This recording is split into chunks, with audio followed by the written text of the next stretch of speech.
नमस्कार, मैं ट्विंकल मिश्रा और आप देख रहे हैं HW न्यूज। महाराष्ट्र में मंत्री एकनाथ शिंदे की बगावत के बाद उद्धव सरकार का जाना अब लगभग तय माना जा रहा है। सियासी उठापटक के तीसरे दिन शिवसेना के 37 से ज्यादा विधायक गुवाहाटी पहुंच चुके हैं। महाविकास अघाड़ी सरकार के सामने आए सियासी संकट से कैसे निपटा जाए इसे लेकर कांग्रेस, एनसीपी और शिवसेना लगातार मंथन में जुटी हुई है, लेकिन कोई हल नहीं निकलता दिख रहा है। मुख्यमंत्री उद्धव ठाकरे की कुर्सी जाने की पटकथा लिखी जा चुकी है। ऐसे में अब सीएम उद्धव के सामने सत्ता को बचाए रखने का क्या राजनीतिक विकल्प बचते हैं, ये बड़ा सवाल खड़ा हो गया है।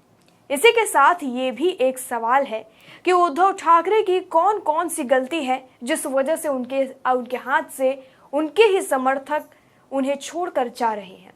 चलिए बताते हैं उद्धव ठाकरे की वो गलतियां जिसकी वजह से उन्हें ये दिन देखना पड़ रहा है। ये तो बिल्कुल साफ है कि शिवसेना एक कट्टर हिंदू विचारधारा वाली पार्टी है, लेकिन इसके बावजूद 2019 में उद्धव ठाकरे ने नेशनलिस्ट कांग्रेस पार्टी यानी एनसीपी से हाथ मिला लिया, साथ ही कांग्रेस के साथ भी हाथ मिलाया जो कि एक सेक्युलर पार्टी है।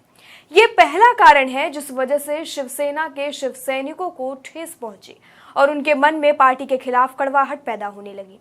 शिवसेना के दबदबे की अगर हम बात करें तो वह सही मायने में उस वक्त था जब बाला साहेब ठाकरे के हाथ में कमान थी और भाजपा के साथ मिलकर उन्होंने महाराष्ट्र में सरकार बनाई थी। लेकिन जब से उद्धव ठाकरे ने शिवसेना की कमान संभाली है और खास तौर पर तब से जब से उन्होंने अपने विपरीत विचारधारा वाली पार्टी यानी कांग्रेस और एनसीपी से गठबंधन किया, तब से महाराष्ट्र में शिवसेना की पकड़ ढीली हुई और नजारा कुछ ऐसा है कि उद्धव ठाकरे के हाथ से शिवसेना निकलती हुई दिख रही है। शिवसेना का एनसीपी और कांग्रेस के साथ गठबंधन। कहीं उद्धव ठाकरे की अगर हम दूसरी गलती की बात करें तो वो गलती भी उन्होंने 2019 में ही की, बीजेपी के साथ गठबंधन तोड़कर। 2019 के विधानसभा चुनाव के बाद यह गठबंधन तोड़ दिया गया और शिवसेना ने एनसीपी और कांग्रेस के साथ हाथ मिला लिया। हाथ मिलाकर सरकार बनाई जो कि कट्टर शिवसैनिकों को बिल्कुल रास नहीं आई, क्योंकि कांग्रेस और एनसीपी की विचारधारा सेक्युलर है, यानी शिवसेना की विचारधारा से बिल्कुल अलग। तो ऐसे में शिवसेना के समर्थकों का नाराज होना तो जायज था और कई बार महाराष्ट्र में ऐसी स्थिति बनी जहां शिवसेना के कई फैसलों पर कांग्रेस ने विरोध जताया और अलग होकर फैसला लिया। तो ऐसे में इस गठबंधन का टिका रहना भी काफी ज्यादा शंकाजनक था। उद्धव ठाकरे के फैसलों का कांग्रेस द्वारा बहुत बार विरोध किया गया।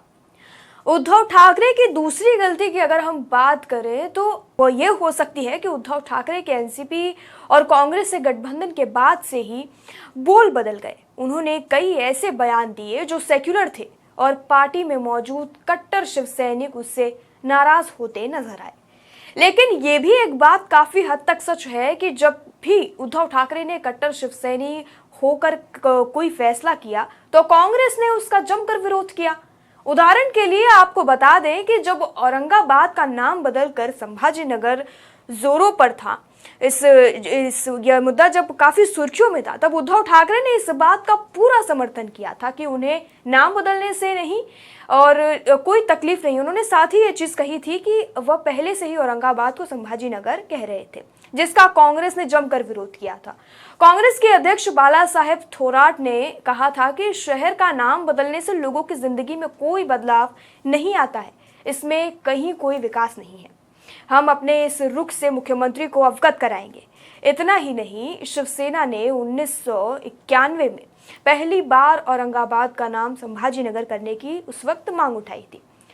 भाजपा के साथ गठबंधन तोड़ा। उद्धव ठाकरे की तीसरी सबसे बड़ी गलती यह भी थी कि उन्होंने 2019 में भाजपा के साथ अपना गठबंधन तोड़ लिया, जिसके बाद जो शिवसेना के कट्टर शिवसैनिक थे वो उद्धव ठाकरे के इस फैसले से काफी नाराज हुए और अपने मन बदलने की तैयारी में जुट गए, जिसका नतीजा आज दिखाई दे रहा है। यही नहीं, कई फैसले ऐसे हैं जो उद्धव ठाकरे ने पार्टी के सिद्धांतों से बिल्कुल हट कर लिए। पहला और सबसे बड़ा तो यही है कि उन्होंने कांग्रेस और एनसीपी के साथ हाथ मिलाकर सरकार बनाई, जिसके बाद शिवसेना बिखरती हुई नजर आने लगी, जिसका नजारा आज बिल्कुल साफ महाराष्ट्र में दिखाई दे रहा है। उद्धव ठाकरे के हाथ से शिवसेना बिल्कुल फिसलती हुई दिखाई दे रही है और ऐसा लग रहा है कि अब एकनाथ शिंदे के हाथ में पूरी शिवसेना उनके पास है और अब शायद एक नया शिवसेना या फिर एक नई पार्टी महाराष्ट्र में उभरती हुई आगे के दिनों में शायद दिखाई दे। इस पूरी खबर पर आपकी क्या राय है और आप क्या सोचते हैं, कमेंट सेक्शन में हमें ज़रूर बताएं। जो इस वक्त महाराष्ट्र में स्थिति बनी हुई है, किस तरीके से उद्धव ठाकरे इस वक्त बिल्कुल अकेले पड़ गए हैं। लेकिन हाँ, इस चीज़ पर ये बिल्कुल सच है कि संजय राउत आज भी उद्धव ठाकरे के साथ खड़े हैं और बिल्कुल दावे के साथ कह रहे हैं, हम शिवसेना के साथ मरेंगे, हम शिवसेना के साथ जिएंगे, पर उद्धव ठाकरे का साथ कभी नहीं छोड़ेंगे।